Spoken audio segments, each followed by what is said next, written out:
morning, boys and girls. It is Sunday morning, April 19th, and this is Kids Point. Once again, I'm coming to you via your TV or your tablet or whatever device you're using this morning so we can have church together. Last week we had the Easter story. This week we're going to have the Easter story again.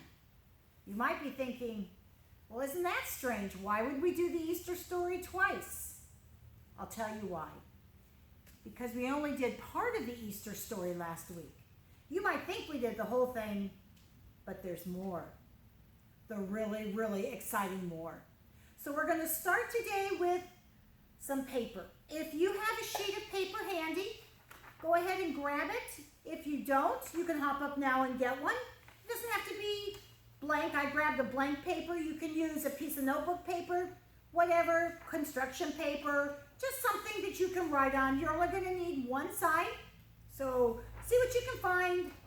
Scrounge around. If you need to stop the video for a moment and go get it, that would be fine. You'll also need something to write with. So a pen, a marker, a pencil, a crayon, something like that would be great. So go ahead and take a moment, grab a piece of paper, something to write with, and get yourself comfy because we're going to have the Easter story part 2. Are you back? All right, good. All right, so here we are. We have our paper, and the first thing we're going to do is take our paper, we're going to fold it in half, like this. So now I have my paper folded in half, and then I'm going to fold it in half again. I'm making a 4 square. Nothing fancy, just a 4 square. And then I'm going to open it up, and the whole point of folding it is so you would have 4 equal size boxes on your paper. So if it's not folded perfectly or if it's a little crooked, it doesn't matter. It doesn't matter if you folded it up and down first or side to side first. None of that matters because when you open it up, you just want to have 4 boxes to be able to write in. And that's where we are.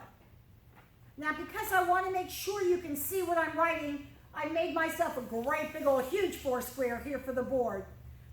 But the one I showed you how to fold is just a regular piece of notebook or copy paper that you might have at your home. So here we go. We're going to start with our paper, and we have our 4 squares.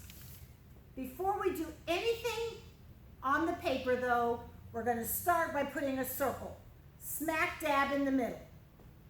So you can watch what I do. It's going to be sort of a medium-sized-ish circle. I'll show you what I mean. So I'm going to find right here in the center of the paper where the 4 corners meet, where that point is, where it all folded. That's going to be the center of my circle. And I'm going to make it about like that. So your circle, pretty good size circle there in the middle of your paper. So did you get a chance to do that? Take your paper right there where you've opened it up and the 4 corners meet right in the middle. You're going to make a pretty good size circle. And that's where we're starting. That's where our Easter story begins. And we did a lot of this last week. You may recall the story of Jesus when he died on the cross. And he died and his disciples were so shocked and so stunned. So we're going to start by drawing a cross. Even I can draw a cross. If you know me pretty well, you know I'm not good at drawing. But I can draw a cross. So in my circle, off to one side, so in like the left half of my circle, I'm going to make a cross. Kind of looks like a plus, but it's a little longer on the bottom. I'll show you what I mean. So I'm going to take it, I'm going to draw a line down like this, and then a line across the top. And that's my cross. And that reminds us of the cross that Jesus died on. But the really cool part is he didn't stay dead. You may remember his friends took him down from the cross. They tenderly wrapped his body in the burial cloths, and they took him to a tomb. They laid him in this empty tomb and rolled the stone across the opening to it to guard his body and make sure that he was not in a situation where he would be stolen or taken, because they needed to come back later and finish the burial process. But when the women came back 2 days later, remember he died on a Friday, 2 days later, so Friday, Saturday, Sunday, the 3rd morning, his friends, the women, came back to the tomb to finish anointing his body. That's where Mary Magdalene from last week came, and she and some other women came, and they came to the tomb, and they walked in, and he was gone. Jesus' body wasn't there. And if you recall, they were frantic. Where could Jesus be? And they were looking around, and there were two angels there who spoke to them and said, "Women, don't panic. Jesus did exactly what he said he would do. He became alive again. He's not dead anymore. You need to go tell his disciples." And then Mary, and the most amazing account ever, Mary was coming out of the tomb crying hysterically because she couldn't figure out what in the world had happened to Jesus. And she starts to talk to a man that she thinks is the gardener, but turns out he was Jesus. And sure enough, he was alive.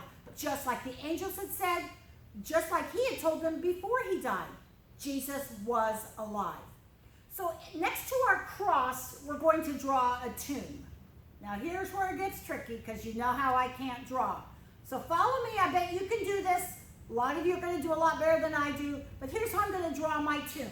So in my circle, next to the cross, I'm going to make like a big upside down U. Does that look like an upside down U? It kind of does, doesn't it?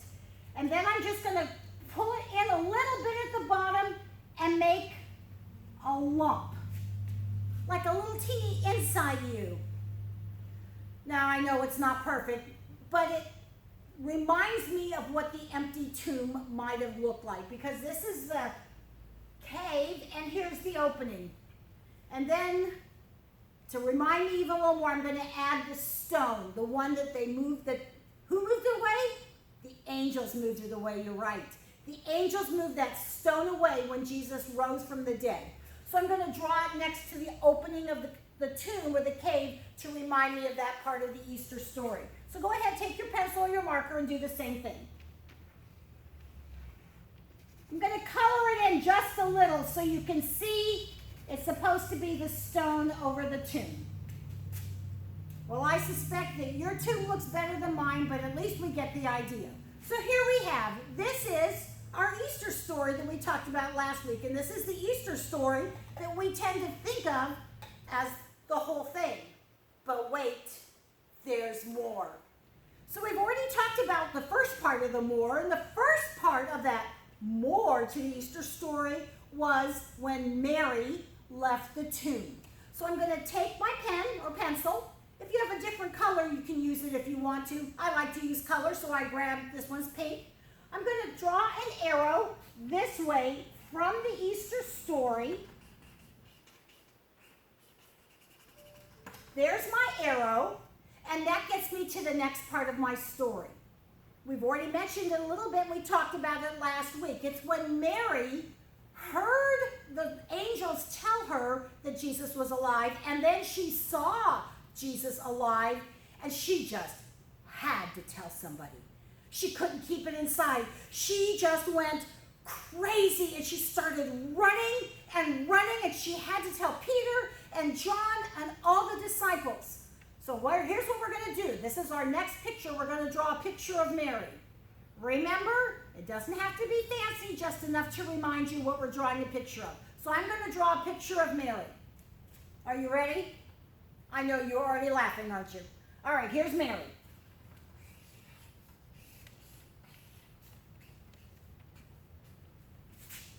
Yeah, I know. You're already laughing. You feel like you're back in kids' church with me. Let's give her a face, and she's going to have a big smile because she's one happy lady. We're going to give her some eyes and a big smile, and because she looks kind of sad, we're going to give her some hair. Here we go. There we have Mary, and she is so excited. She has left the empty tomb, and she is running just as fast as her little legs can carry her. And she is running, and she's running to go tell Jesus' friends. But here's the problem. Jesus' friends are all in hiding. His disciples, the people who had followed him for years, the people who loved him, the people who had so hoped that he be the Messiah, that he would be the one to change the world, to throw off the Roman rule, and to make everything perfect on earth. These people were hiding pretty much for two main reasons. One, they were so sad. Jesus, the one they loved with all their heart, the one who they had all their hopes and dreams on, had died. And not just like by accident, by horrible execution, and they watched him suffer and bleed and die, and they could not believe it. So they were sad, they were depressed, they were just unmotivated and sorrowful. And you know when you feel like that, when something terrible has happened, you don't feel like doing anything, do you? You just want to sit in your room, maybe lay on your bed, maybe cry. That's what they were doing. They were just so sad. But there's another reason they were hiding. They were afraid. Afraid? Yeah, afraid. Think about it. Jesus, they had been following Jesus all this time. Jesus had just been arrested, whipped, crucified, and killed. They were friends with Jesus. So in their minds, they're thinking, what if those Roman soldiers come after us? We could be next. They might come to our door, knock, knock, knock. Were you one of Jesus' followers? They could take us off. We could be arrested. We could be killed. So his friends, his disciples, his friends who had been following him, they were scared. So they're terribly depressed and sad, and they're scared. And so they're hiding. And I don't know that I would blame them. Would you? You might be hiding too. It was a very sad time. So imagine that, and here comes Mary. She is running like she has nothing to stop her. And she runs up to the door and she's going, knock, knock, knock, knock. Peter, Peter, Peter, open that door. I need to talk to you. And Peter, I can imagine him on the other side of the door. What do you want? And Mary's like, Peter, Peter, Peter, Peter, I gotta tell you, I got something, the most exciting thing. And he's probably saying, Mary, slow down. I have no idea what you're saying. So Mary catches her breath. Okay, Peter, I just saw Jesus. I think Peter was just ready to just ignore her. He thought she had lost her mind. No, Peter, listen to me. I just saw Jesus. He's alive. Well, Peter and John, they didn't know what to believe, so they took off for the tomb. They get there. They look around. They see Jesus' body is gone, but they don't see Jesus. They don't even see angels like the women had seen. So Peter and John returned home, and now not only are they sad and afraid, but they're really, really puzzled. Where could Jesus' body be, and what in the world are those women talking about? Well, as I said, Jesus' followers were hiding and sad, and there were a lot of them, not just his disciples. He had a lot of friends who had been following him for years. So all throughout the city of Jerusalem, this bustling big city, were people who loved Jesus who were so sad. A couple of those people, a man named Cleopas and his friend, lived in a nearby town of Emmaus. And they had been in the city of Jerusalem, happened to have been there when Jesus died, and they had been part of the group of people that just watched in horror as he hung on the cross and was buried. Well, that first Sunday, that day when Mary had seen Jesus alive and Peter and John had gone to the tomb, Cleopas and his friend decided they would just head home. Nothing else to do in Jerusalem, time to head home. So they got their things and they started to travel home to Emmaus. It was only 7 miles from Jerusalem, which we don't think of as very far. It'd be like going across Winter Haven. But in those days, remember how everyone gets everywhere? They walk. They use their feet. So Cleopas and his friend start off on the 7-mile walk home. You might think 7 miles is a little longer if you're walking it. This is where our second arrow comes. So we're going to take our arrow from Mary, and we're going to draw down to our second line right here, or our second box. So now I have my second arrow, because this is the second part of the Easter story. The second part. His friends, Cleopas and his friend, were walking back to Emmaus. And on the way, they were talking. You know how when you've had some news that's just very upsetting, you just want to talk to your friends about it? So Cleopas and his friend are walking along the road, and they're talking. Let's go ahead and draw our picture for this box. We're going to be drawing an arrow sign, like a street sign. So follow me. It's going to be like a pentagon on its, skinny pentagon on its side. See what you can do here. All right, so I have my box right here. Looks like a rectangle, and this part right here is a point. Can you see what I've done? I've done a box, and then there's a point on the end, and I'm going to write the word Emmaus. That's the name of the town where Cleopas and his friend were from, and they were heading home. So I'm going to write Emmaus in my little box with the point. E, capital E, because it's the name of a city, and we always capitalize proper nouns. E, then 2 M's, E, M, M, A, U, S. A, U, S.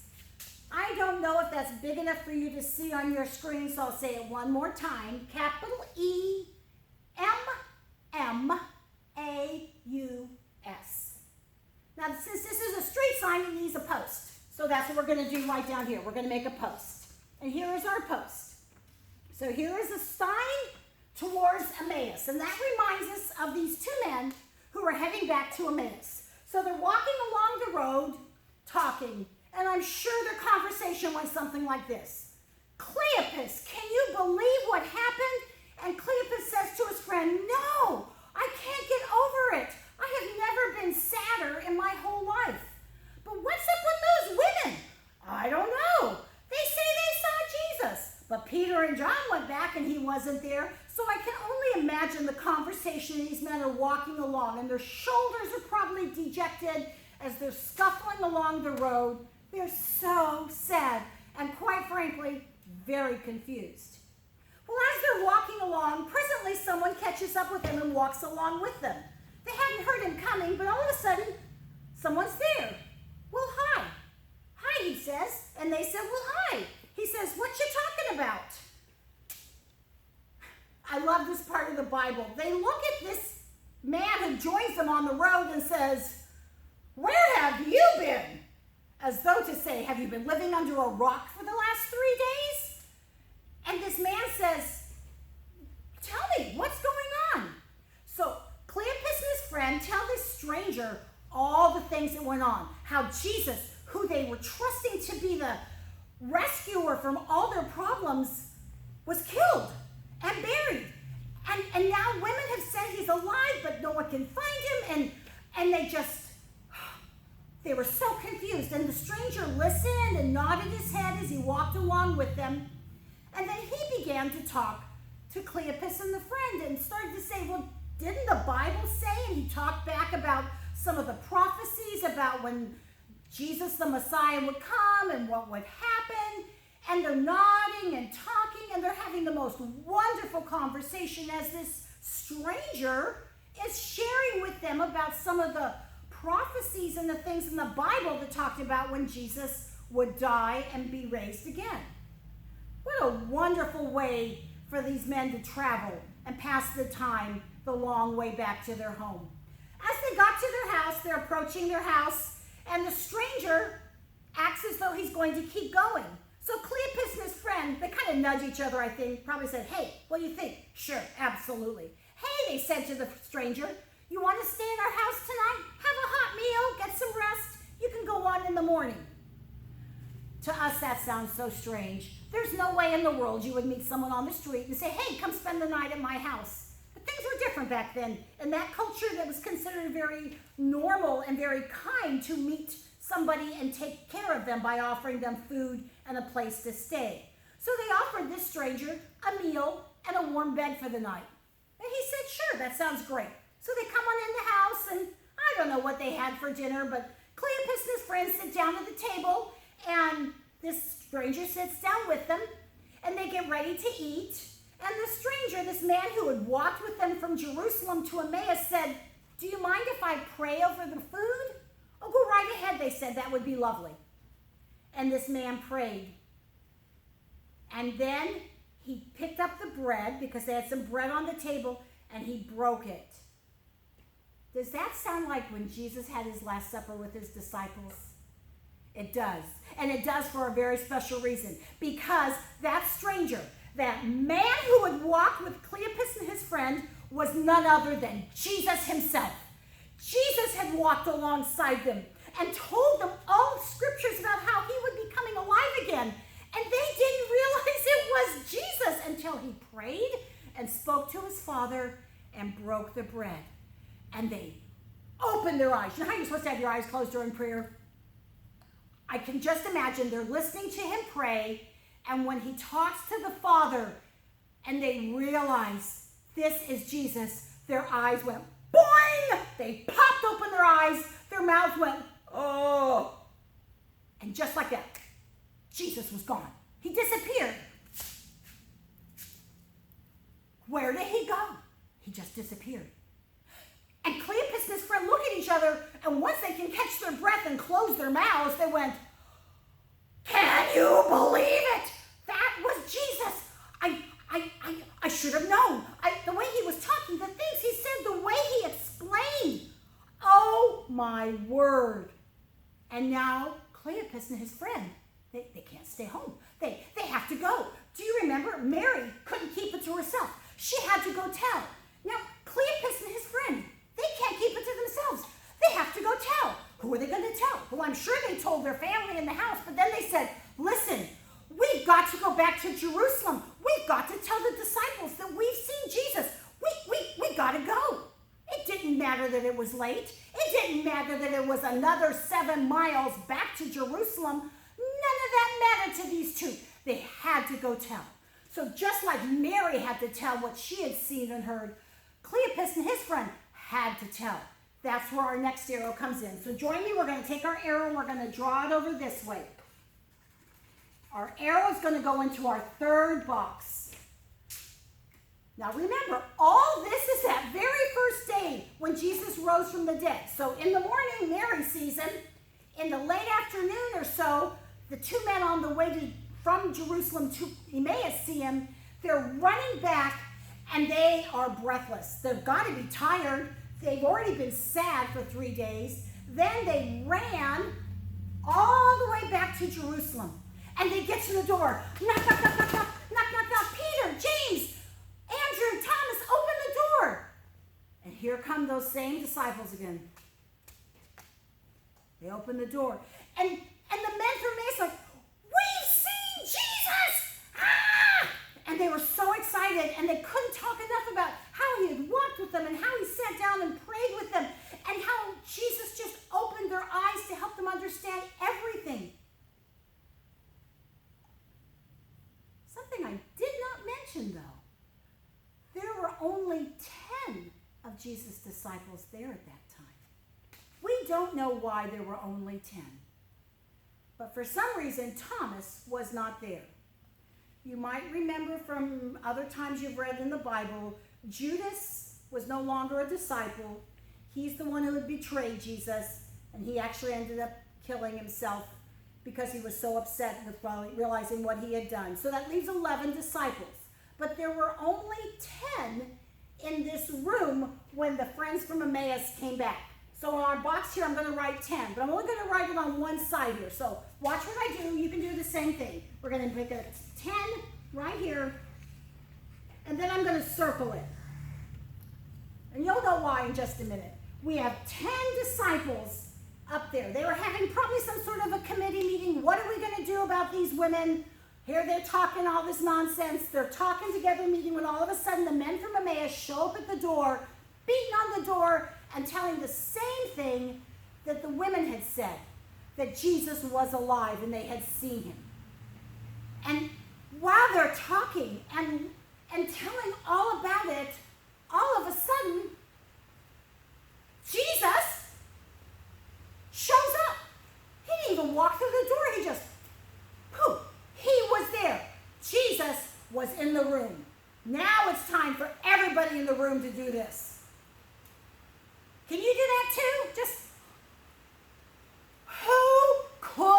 believe it.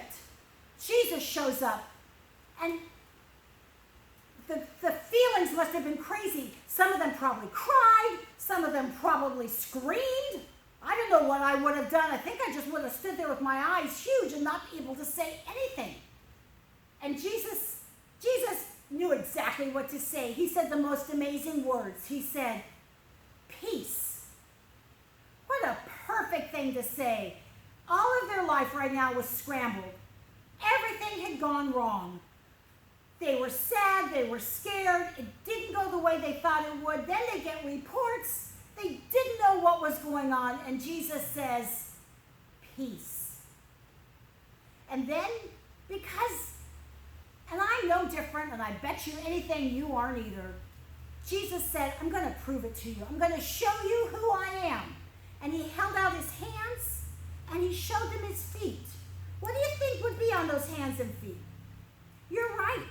The marks where those nails had gone into his body, where they had hung him on the cross. He still had big sores, probably bloody and just starting to scab on his feet and on his hands. And Jesus held them out and said, look, it's me. Well, by now, it's like when you haven't seen someone in a long time and everyone just crowds around. It's like a big group hug. All the people are crowding around Jesus, and they're like, oh, they wanted to talk to him. Jesus, Jesus, Jesus, Jesus. It must have been like a crazy, huge family reunion where everyone's just hugging and crying and jumping and dancing. And there were others besides the 10 there, lots of women, maybe kids. Wouldn't it have been cool to be one of the kids in that room that day? But remember I told you there were only 10? One of them wasn't there. One of the disciples was not there. It happened to be a man named Thomas. You might have heard of Thomas. Wonderful disciple, loved Jesus with all his heart. We don't know why he wasn't there. We don't know if he was babysitting the kids. We don't know if he had to go to the store. We don't know if he was just so depressed and sad he just stayed home. The Bible doesn't tell us why Thomas wasn't there. But he missed it. He wasn't there when Jesus showed up and talked to the other disciples. So what do you think the other disciples told him the next day? Thomas, you won't believe it. We saw Jesus. It wasn't just Mary. It wasn't just the men in Emmaus. We saw him too. I personally think Thomas was just a little bit miffed that he didn't get to see Jesus too. And this was his answer. I don't believe you. I don't believe you one little teeny bit. I think you're making all this up. In fact, he said, and I kind of imagine his voice getting a little cranky because he missed it. It's like missing the party. He missed it. He's like, in fact, if I don't see Jesus' hands and put my hands right where he had the sores with the holes in his hands and put my hands on his feet where those nails went in, I'm not going to believe a thing you're telling me. And that's it. Well, they couldn't say anything that would change his mind. Poor Thomas. Can you imagine how miserable he felt? I would be just frantic to think that all of my friends had seen Jesus and I missed it. So no wonder he was upset. So that was the way it was for an entire week. So think last Sunday, that was Easter. A whole week passed. And then the disciples got together again. This time, there were 11 of them. Oh, let's see, what color shall I pick? How about, oh, I already used green. I'll use this one. This time, there were 11 disciples. So that's my second number in this box. 2 ones make 11. I'm going to circle it. So this 10 disciples was on that first Easter Sunday night.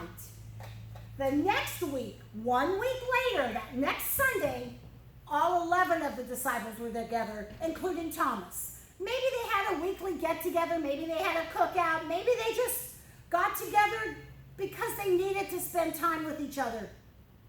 And they're all there talking, probably eating, enjoying each other, probably talking about, I wonder if we'll ever see Jesus again, when all of a sudden, right there, Jesus shows up again. And I don't care how many times Jesus showed up. I think every time he did, everybody went, oh, can you believe it? Jesus is here again. Now, Thomas is here this time. How do you you think Thomas would have felt? How do you think you would have felt? You've already been really bold in saying, I won't believe unless I get to see his hands and feet. And you've already told your friends you don't believe them. And now, standing in front of you is Jesus. Oh my word. Oh my.